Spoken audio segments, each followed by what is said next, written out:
Now, shopping on the high street can be stressful at the best of times, but for those with dementia, it can be even more so. A recent study by the Alzheimer's Society found that 1 in 4 people with dementia has given up shopping since being diagnosed. But efforts are now underway to improve their experience with the creation of so-called Dementia Friends.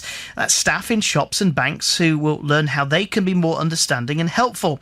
Nikola Voce's husband Steve has dementia, and she's been telling me about the problems they had. Well, for us, from very early on, Steve wasn't actually able to go shopping on his own, except at the very early stages. In fact, for a while, he used to go to our local Tesco and hold his hand out with the money in his hand, asking the staff to take the right change, which I found out afterwards, funnily enough, because if I'd have known he was struggling, I perhaps would have gone with him. But yes, so from quite early on, he always needed somebody with him. So I would be with him, shopping mostly, and we'd like to go to a supermarket and have a drink in the cafe as well or something. But really I'd have to keep quite a close eye on him, from wandering off possibly, but more so from just picking things up and putting them in the trolley that he might want. And the important thing here is that the staff wouldn't realise what was going on. They'd see a person and consider them to be some sort of troublemaker, some sort of shoplifter maybe. Yes, exactly, especially with him being younger. I think that wouldn't cross their mind that he was doing it accidentally. So yes, and any kind of awareness that can be raised to help them notice that and perhaps think before just assuming what might be happening. So we've got some fairly big high street names taking part in Dementia Friends. Homebase, Argos, Marks and Spencer's, Lloyds Banking Group, just to name 4 of them. What kind of a difference will that make if the staff know a bit more about the signs to spot, the kind of steps to take, and really how to talk to somebody and serve somebody and deal with somebody who has dementia? I think it'll be invaluable, because we're all so fast moving in our day-to-day lives, and workers within shops probably more than most. So if they just happen to spot the littlest thing that through this training they might have thought, oh, that actually could be that, he's not just being dilatory or something and dithering, but there's a reason for it. So they might just speak to him more kindly and just take a bit more time, really. And is this about awareness? Is it something that store managers need to get involved with at the front line to speak to staff when they start working there to say, look, we've got this kind of code of conduct, this agreement, this arrangement.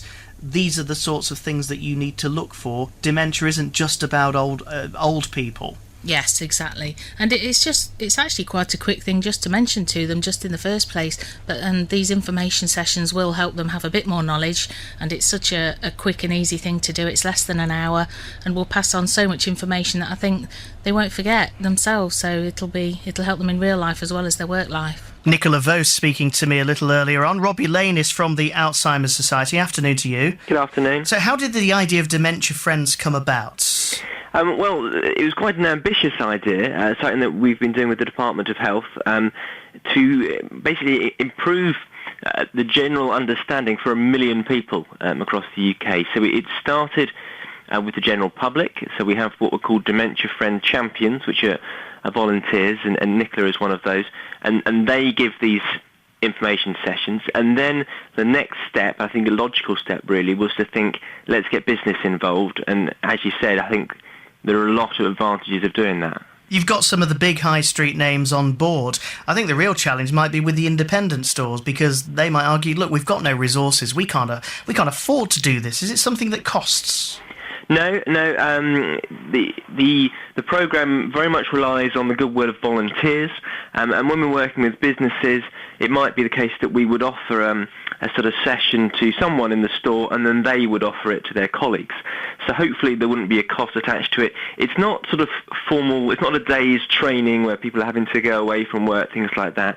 The session I did takes about 40 minutes, so it's quite a light introduction, but we think that's a good start, and that's almost enough for perhaps someone that's working in a shop. And in terms of the Dementia Friends, have you got any kind of shortage of people to come forward? You know, the champion side of it, like Nicola, who have to give up their own time to help other people out in this way, as well as looking after their own loved ones. Well, we've seen a great enthusiasm for it, but I think, yes, we would want more people. So my sort of plea would be, if you're interested in running these sessions, what happens is you would go to dementiafriends.org.uk.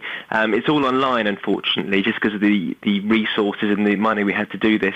But you would go online and then you would come along to a day's session, and then we would teach you how to deliver these sessions.